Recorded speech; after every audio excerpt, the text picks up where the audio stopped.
Diving in for what we have for you today, we have one of our really good friends on the phone. He is located 26 hours away from us up in the cold, dark, but beautiful state of Pennsylvania. PA. That's right.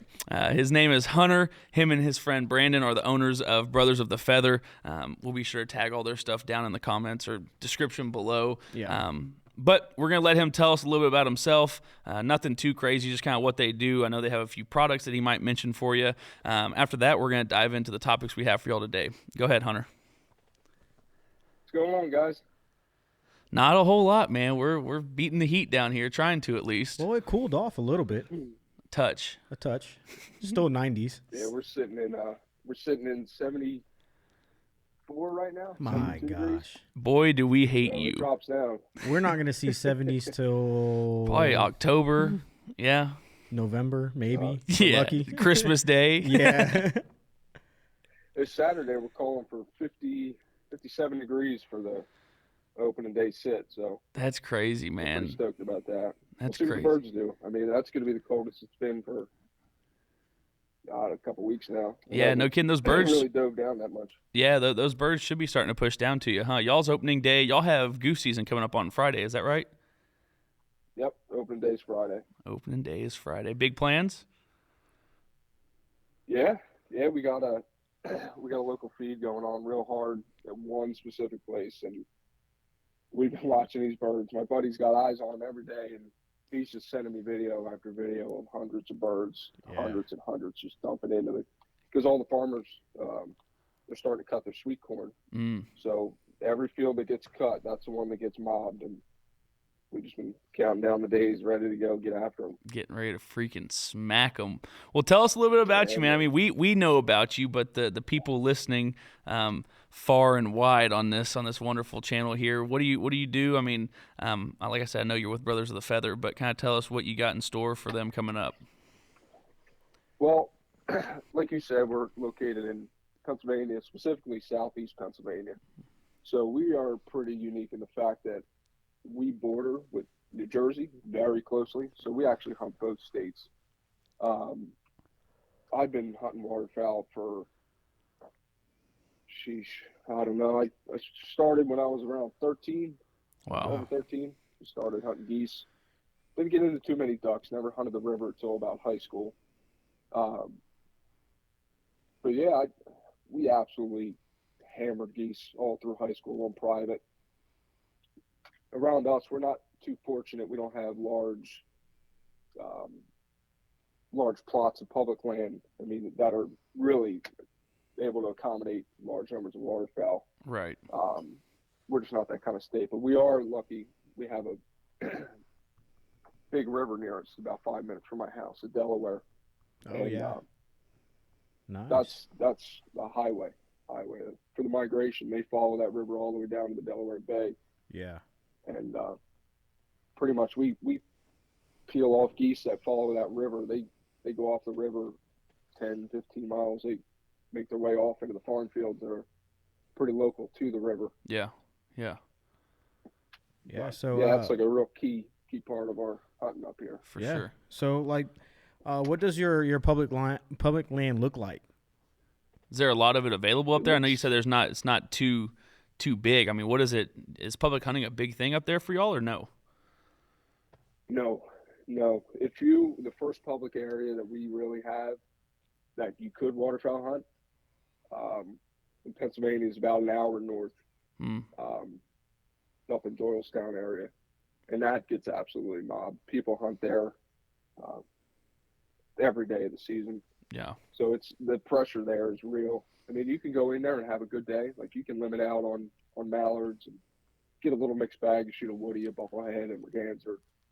But don't expect much. Like, your typical day, you're going to shoot maybe one or two mallards. Like, you'll get a pair of mallards to do it, and that's all you'll see. Yeah. Right. So we heavily focus on the private goose hunting game. Yeah. I mean, for us, when I was growing up in high school and stuff, we didn't have boats. We didn't have any of that stuff. So really all we had was our pickup trucks, and we could get to the farm fields. I mean, we have plenty of them around, and we got plenty of geese. So that's what we did. That's just what we did. Yeah, that's cool, man. Yeah, Yeah. it's yeah, Sorry, cutting you off a little bit there. no, you're good, man. Man, that's something we love about Texas. I know. So I think we touched on it a little bit in that first podcast we did, but we actually have a trip planned up there in November. We're going to go stay with them for a couple of days. I think 4 or 5 days we'll be up there. During Thanksgiving. During Thanksgiving, that's right. We get some fried turkey. Yeah. That's right, isn't it, Hunter? Some fried turkey. Yeah, fried turkey stuffing. Yeah, that's it. All Yeah. the fixings. We'll get a pencil. I've never had a Thanksgiving outside of Texas, I must say. Yeah, So me I feel neither. like it's going to be a Well, little bit no. of a culture shock for I had me. one in New Jersey. I had one in New Jersey, but But yeah, I mean, touching on the public land hard thing, to I do. know we're kind of diving off of what we came to talk about, but Yeah. man, Hunter, that's something. Whenever I know you want to make a trip back down here, that's something that I really like about Texas is their public land presence is really really heavy. I would say from my house, I mean, I could drive, I would say probably an hour and hit 6 or 7 different public spots. Not to say that they're all good, but I think Texas puts a really big emphasis on giving people access to properties because not everyone's fortunate enough to own, a 5,500 acre cornfield or something like that. yeah, it's true. It's just not always realistic. And I know when y'all come down, you'll get to experience a little bit of that. But that kind of segues us into our main topics here and some of the questions we have. Robert and I, and even Devin's not here with us today, but we have never really, I guess, had to ask for private land access, or I guess maybe never wanted to. I know I've dove hunted a few fields. Dove hunting is normally pretty simple in my opinion because for us, you find the guys that are dove hunting, you ask them, and they're like, oh, yeah, call so-and-so. And I would say dove hunting is definitely much less as competitive as duck hunting is, so people aren't as territorial over their spots. They're kind of more welcome to it. So I've only done that much. I know Robert hasn't done any more than that. Devin's the same way. So, Hunter, I mean, I really just wanted to ask you, like, what do you look for? Help the viewers and maybe some people watching that, one, have never scouted, one, have never, had to ask for public land or for private land access, things like that. So, I mean, starting off, like, what do you look for? What are some key features? Are you looking for water?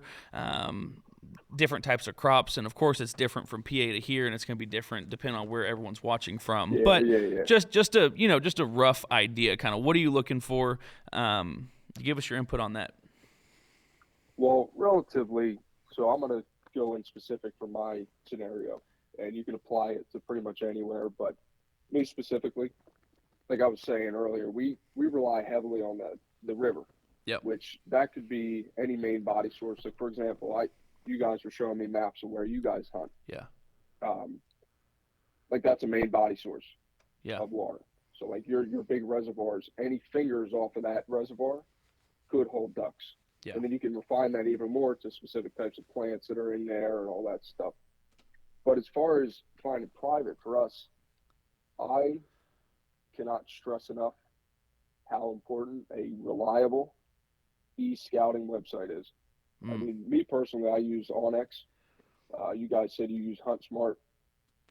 HuntWise, I had HuntSmart, HuntWise. I had HuntWise, I think, or HuntSmart before, but I also had Onyx, and I took the Onyx, and now I know it in and out. So that's just the one I prefer. I pay for the premium membership because we hunt both states, so they give you an initial offer of a single state, or you got to pay for the yearly subscription for premium, and then you get all 50 states. Right. So I opted for that because we hunt heavily in New Jersey now. I've been hunting New Jersey for quite a bit now, but mostly I'll go the night before, like say I want to go out scouting this weekend. I'll start that Monday prior. Every lunch break I get, every minute I have, whatever at home, I can sit down for 15, 20 minutes and just flip through the maps there. And I'll go to,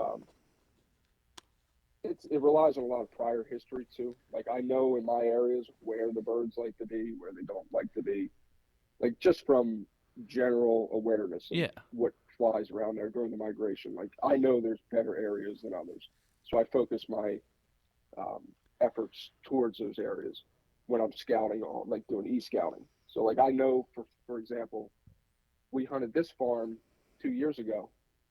So I'll pretty much just mentally draw a dotted 25, like a 25-minute drive circle around that whole farm.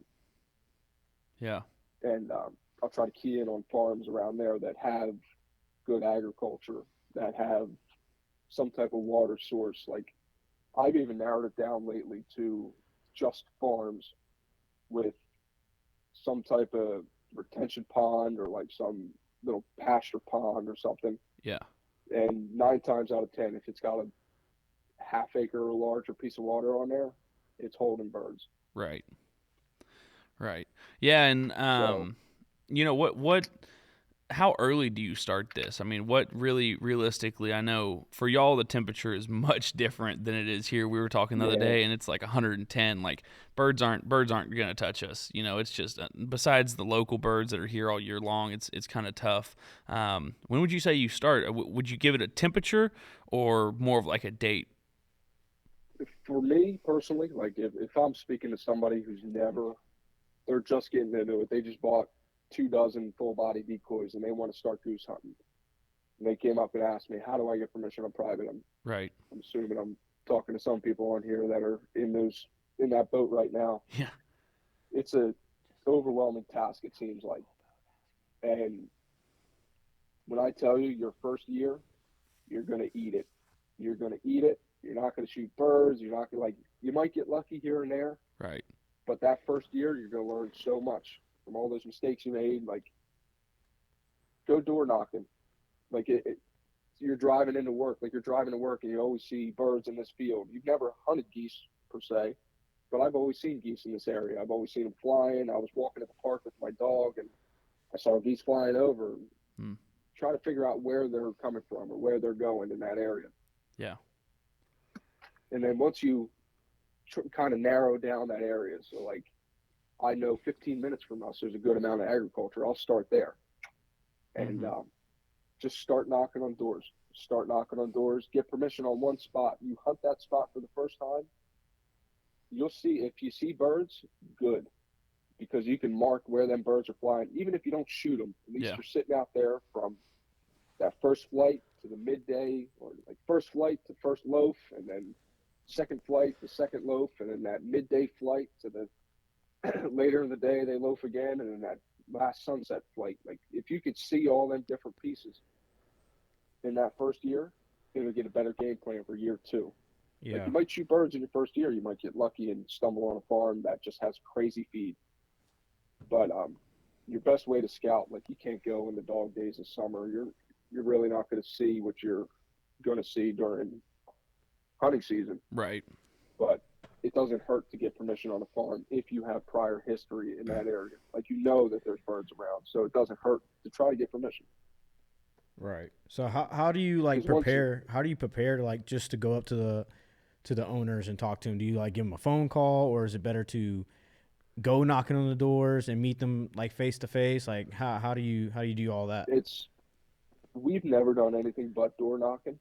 We have tickled around with the thought of putting out flyers or like a Craigslist ad or something. We've talked about that, but That's a we good never idea. actually did it. But yeah, the biggest thing is to talk to them. Yeah. If you're in person, that shows your motives. Like people can see your expression. Like they read a lot off of you, and you can read a lot off that farmer when you knock on the door. Right. How they feel, like what their motives are. But yeah, like the I would say trickling back to that. So once you find that area that you want to hunt, and you are ready to go knock on doors, you're on your OnX app or your HuntWise app, and you drop pins to different farms where you want to check.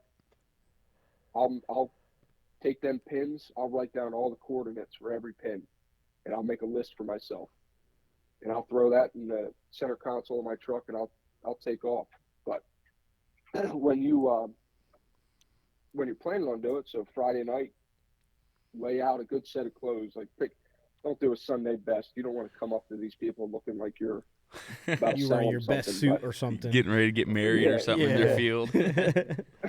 put on clean clothes, look presentable, do your hair a little bit. Don't slick it back like you're from the city, because a lot of farmers They don't really want to deal with them kind of people. They don't want them pretty boys. But yeah, just dress presentable. That's like your first step. So, and you take off to your farm, right? You got your first coordinate, drop it in your Google Maps, you get directions to it. Before you pull in there, now with my app specifically, I can look at the property. Mm-hmm. It has the boundaries and everything of each property, and then I can click on to find more info about it. And generally, it'll tell me a last name and a first name. Right. So you know who the owner is.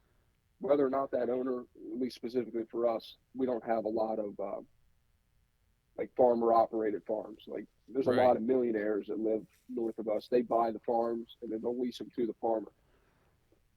So in our case, we're dealing with the millionaires. So it's kind of tough sometimes. But generally speaking, like pretty much anywhere else, you get that name. So let's say John Doe, right? Mm-hmm. So you're going up there to talk to Mr. Doe. You got that in your mind. So when you knock on that door and his wife answers or his brother answers, I'm looking for Mr. Doe. Is he here right now? And 9 times out of 10, they'll say, oh, he's out in the fields or he's up in the shower. He's right here. And when he comes out and say, how you doing, Mr. Doe? My name's whoever. I'm an avid waterfowler. I'm looking to get permission in your area and hopefully hunt one of your fields. They typically, most people show a little bit of interest. Right. I would say for us, our ratio is probably 1 in 65 farms. Like you knock on 65 farms, you probably get one. Wow. Other areas of the country is probably different. But at least for us, it's tough. Yeah. But yeah, they're pretty receptive as long as you seem knowledgeable and you seem respectable. Yeah. They'll give you the time of day and at least present your case to them. It's mostly a deal of liability for a lot of the people around us. Mm-hmm. They just don't want to be liable to have 8 guys out there shooting guns in their field at 6 in the morning, you know? Right. Of course. Yeah. Doing like God knows how safe they are, or whatever. That's where how presentable you are comes into play. Because if you seem presentable, if you seem trustable, they'll let you tow the gun on their farm, you know? Yeah, and with you mentioning that, with the 8 guys on there, what, I think, and people, you in particular, may have a different view of what I think, and some other viewers might think a little bit differently as well. But what would you say, as far as what do you want to tell the farmer? I would assume, and like I said, this is going to be my first year really of asking. I may have already started a little bit too late, but we're gonna work with what we got. I mean, are you telling them, hey, or I guess asking / telling, hey, can I hunt your field for the season? Or are you asking for, hey, can I hunt your field for like this week to kind of start the relationship off? And then on top of that, are you going as far as asking, hey, are you okay with my dog on your property? Are you okay with, X amount of people coming with me? Like that, how in depth do you get? I feel like from a respect standpoint, if I was the landowner, I wouldn't want to say yes with the assumption of, oh, this kid's going out there by himself, and then driving by one week and it be a freaking firing squad out there.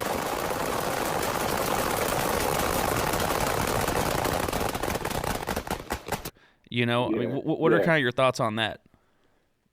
So there's a good segue into that, I guess, into having a big group hunt and everything. I mean, that all depends on your relationship with the farmer. Right. I've had some people that are like, I don't want more than 2 people hunting here, and they have to be direct family. Yeah.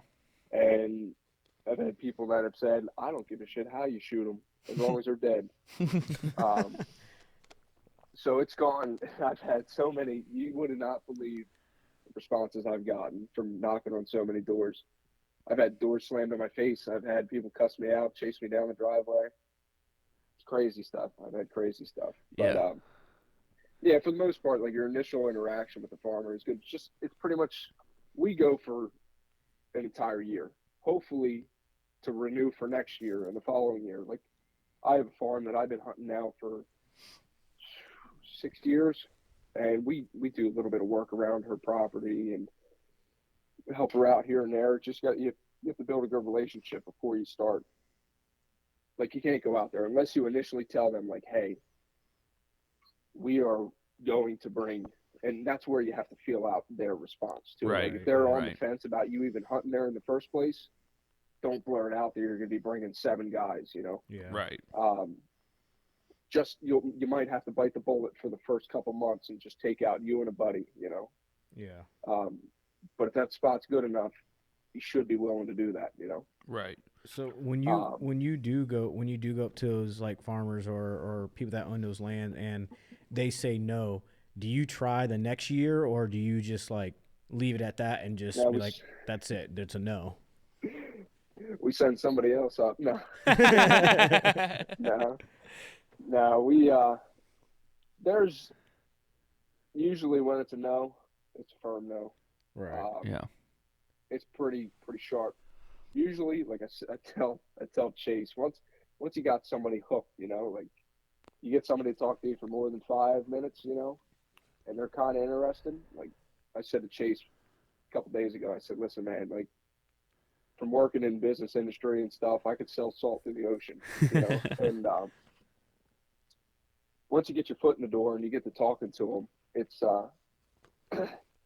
all about just being able to read the person. Yeah. Like I'll give you an example. Like I had a woman that I asked last year for permission on a 150-acre plot, and I asked her initially to goose hunt, and she was hesitant. She was like, "Oh, well, I got deer hunters, I got turkey hunters, and I also have a group of guys that goose hunt already."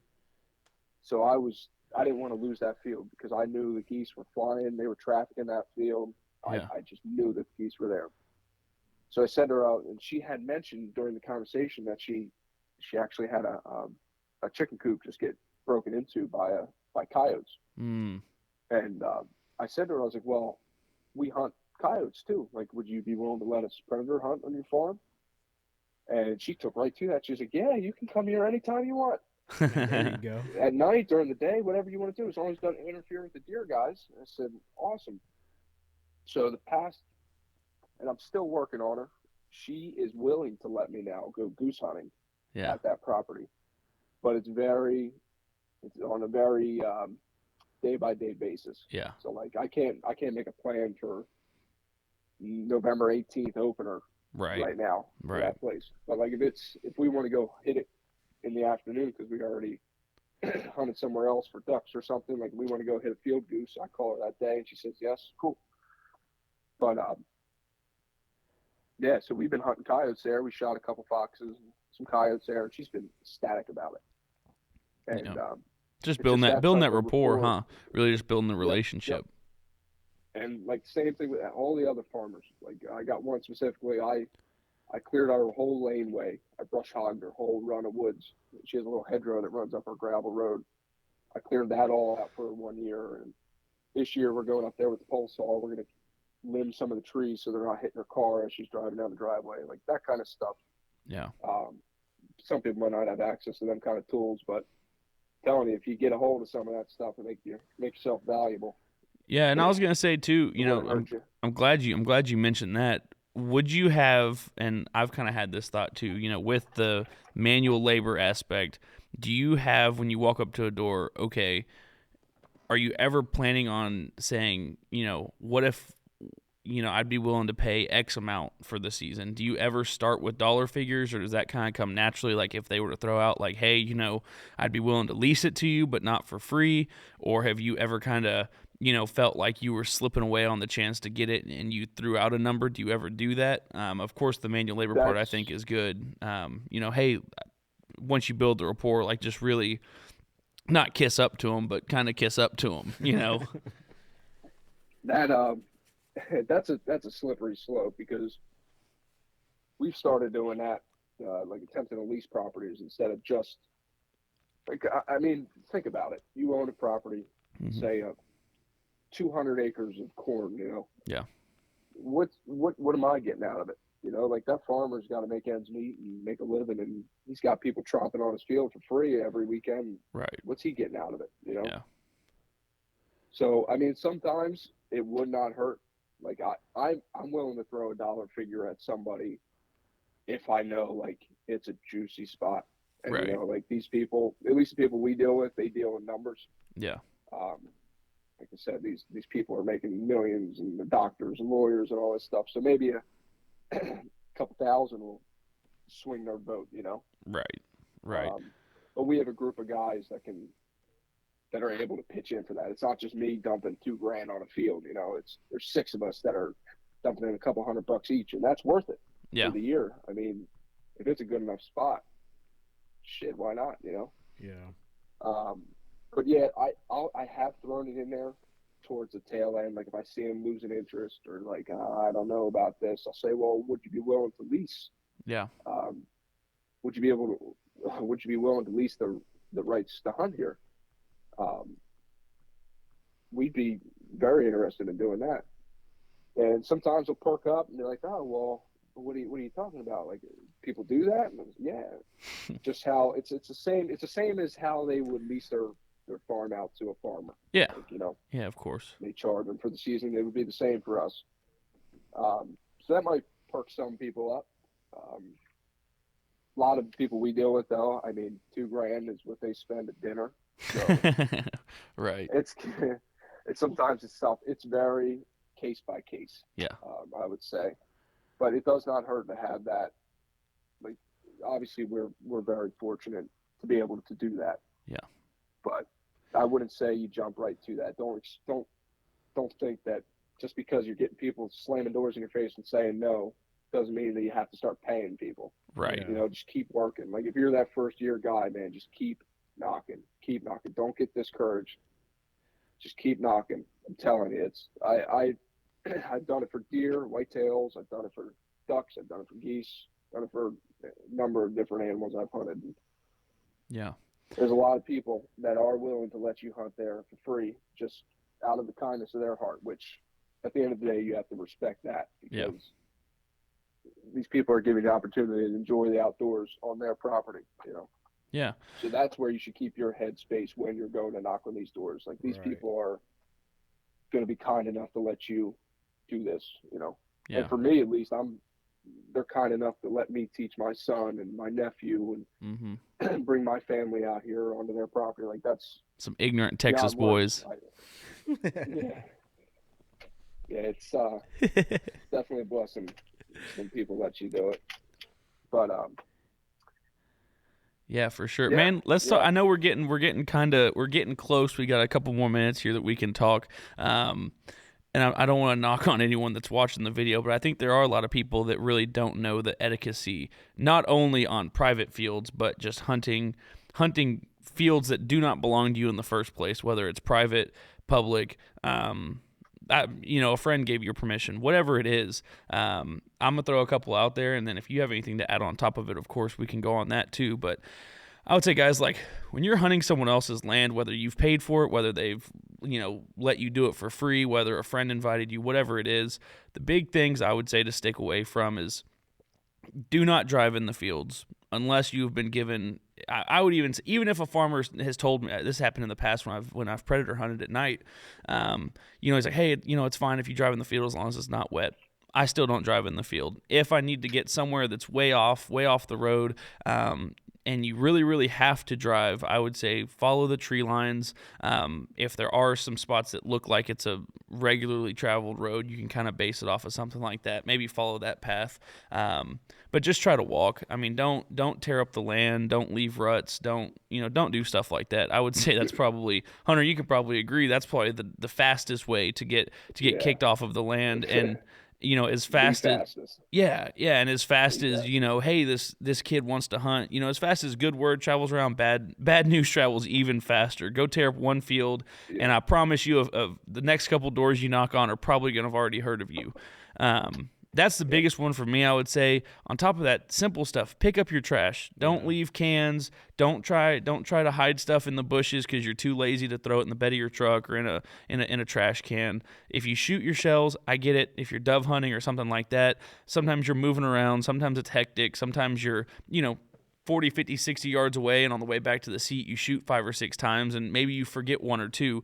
And, as many as you can find, pick them up. Hunter, whenever we hunt down here, and dove hunting in particular, and duck hunting some, dove hunting on private land, if I go hunt a spot and I get there and there's there's shotgun shells already all over the ground, before I leave, I'm a firm advocate of leave it better than when you got there. So if I see shells there, when I'm picking all my stuff up, reach down and pick the other ones up. Sure, it wasn't yours. Don't be the person that has the mentality of oh, well, I didn't do it, so why should I have to worry about it? That blows my mind. And I think for us down here, at least around our area, it's gotten real tough to get private land access. I think, one, because people just don't know how to respect things like they used to, and then 2, it is commercialized, which is a completely different topic, and money's a much bigger deal down here when you want to get on land. But take care of the land. Don't leave trash around. If you see some other trash, just be nice and pick it up. Like Hunter was saying, out of the kindness of their heart, they're letting you hunt it. Even if it's public land, I mean, someone is taking care of that, and it's just tacky. It really is. And it's it's common sense. It is. It's very common sense to pick up your trash. You were taught that since you were little. Yeah. But the thing is it's people not even just don't do common it. sense. It's laziness. Yeah, laziness, 100%. 100%. If you're bringing 6 guys out with you, what does it take? I mean, that's what I batten down the hatches at the end of the hunt. I tell all the guys, listen, we pack up the decoys, we get all cleaned up, we have everything all tidied up, and we're ready to roll. We do one good scan of the field. We pick up wads, we pick up shells, we pick up any trash. Like I said, you have to be a good steward of the property, or else you're going to lose that place quicker. And you have to be safe. We had a property. It was a big confusion. It wasn't directly something that we actually did.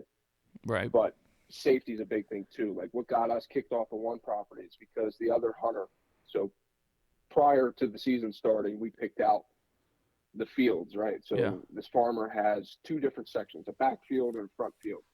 And the older hunter, he wanted the back fields to himself. He wanted, because he thought that was the spot. That's where there's all cut corn, and then we'll send them high schoolers down to the cut soybeans, the flush cut soybeans, and so he hunted back there, and we just took burlap and laid it over top of us, and we beat the snot out of geese, just limits in minutes. Shooting light would come, and you'd have 3-4 man limit in 15, 20 minutes. Right. You'd be packing up. That's crazy. Well, word got out to that guy that we were just shooting the snot out of him. He was getting real steamed. So he had said to the farmer that we were shooting towards the houses. Oh, my which Lord. wasn't possible because we were facing the completely opposite direction. And we were decoying birds right into our face. They would come up off the roost. They'd come down the road. They'd dump in right in front of us. So, they never even came from that way. Yeah. So I don't know how we would ever even be shooting towards a house, but he had said it, and that got us booted. Yeah. Because that was a big deal to the farmer. But safety is a big thing. Yeah. And cleanliness. Yeah. Like I said, it takes 2 minutes to pick up all your shells and your wads for that matter. Yeah. And the crops too. Be mindful of their crops. Yep. Don't go beating down their corn stalks. Don't go cutting anything down. Yep. If they got alfalfa, don't go tromping all through the place. Try to pick one lane and stay with it. Yeah. Yeah, for sure. And don't be the person that shoots things. clays on property if no one has given you the permission. Yes, they're biodegradable, but no one wants to pull up and see orange. Not that quick. They don't biodegrade fast enough. Yeah. Don't be, unless you have now. I've had good relationships with farmers, and I know once dove season's over, once the first split happens, that field is getting tilled under. So I'll ask, and if he says yes, then it's free game. But just ask permission. If you think you need to ask permission, ask permission. Right. Whenever they say, ask. Ask first. And if they say you can hunt their field, that does not open you up to do whatever the hell you want. If they say you can hunt geese, hunt geese. If they say dove, duck, whatever it is, hunt the game they said you can hunt. If you even for a second think, there's ducks landing over there on that pond, I'm just going to go kill them. Don't. Ask them, hey, is it okay if I hunt your pond? Or is it, you know what I mean? Don't, just be smart. Just common sense and be an honest person. I got one thing to add. Yeah. Too. This is gonna backtrack us That's to fine. the permission aspect, That's fine. but it's an important one that I found helped me out a lot. Yeah.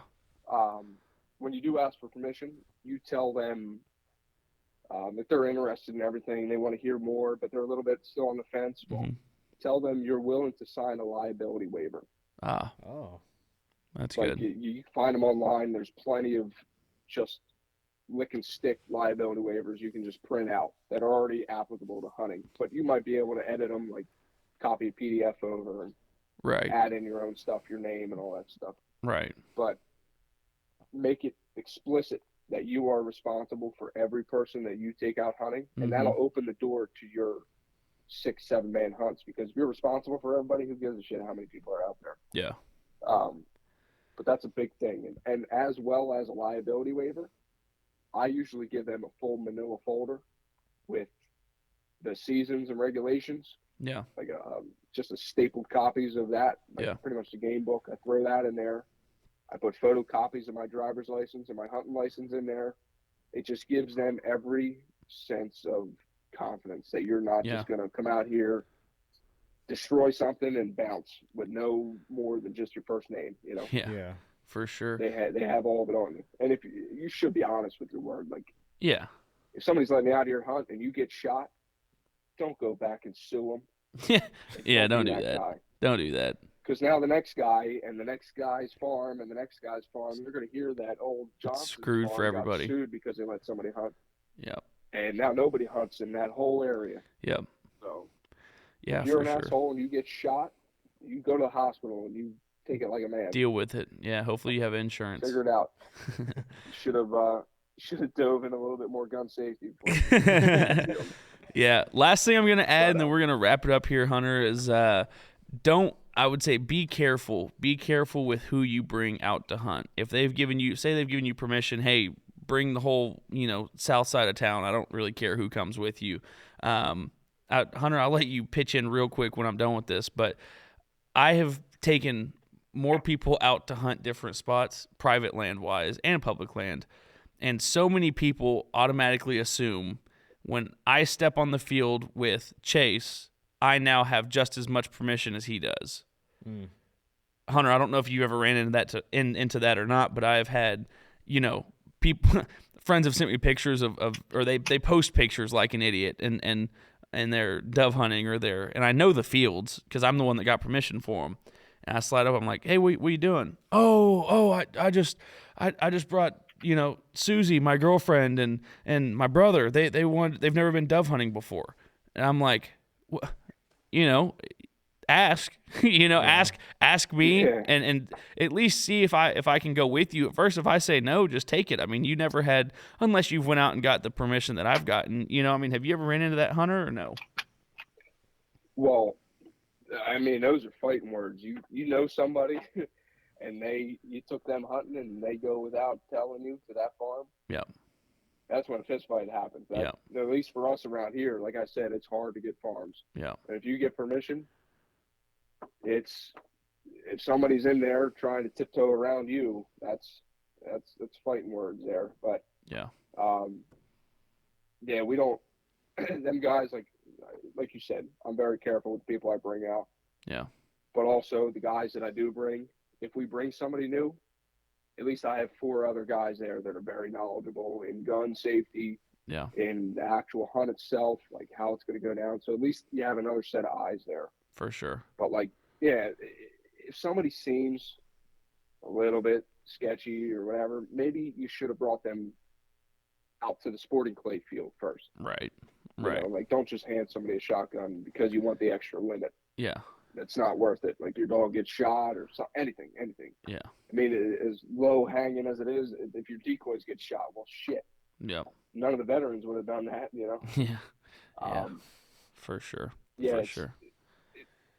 It's tough having because you want to say, at least for me, I have a very kind heart. I want to take everybody that I can out and let them enjoy everything that I enjoy so much. Some people take that kindness for weakness, and I think that's what you're saying. Yeah, for sure. So just like you said, be very mindful of who you take out. Mm-hmm. It's not worth it. if you have a doubt, there's a reason. Like if you have a gut feeling, Right. you should probably listen to it.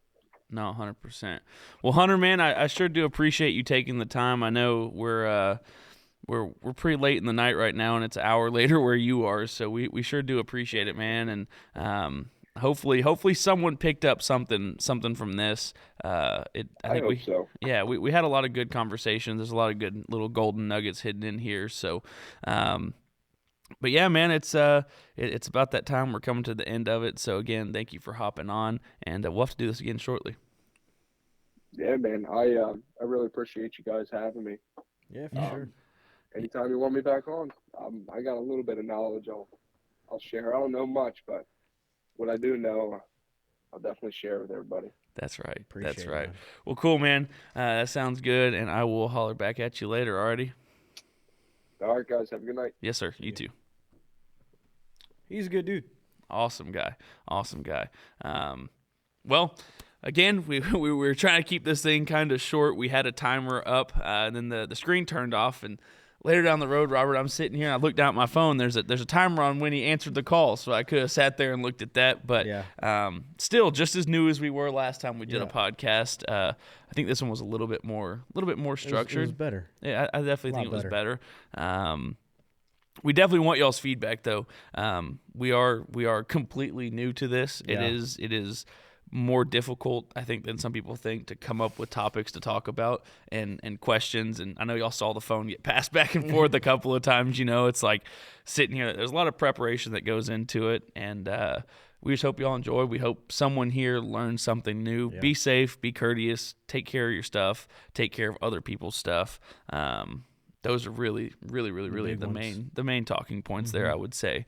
But that is going to do it for us this week. We're going to drop all of Hunter's information down in the description here, just as his Instagram and TikTok. Go give him some love. Give him a follow. He makes some really cool duck call lanyards, game totes, check cords for your dogs, all types of stuff.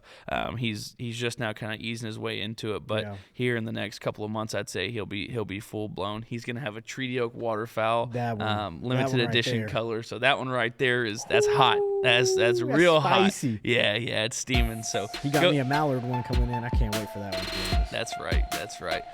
Well, everybody, we appreciate it. But that's all the time we got for tonight. So we'll catch you on the next one.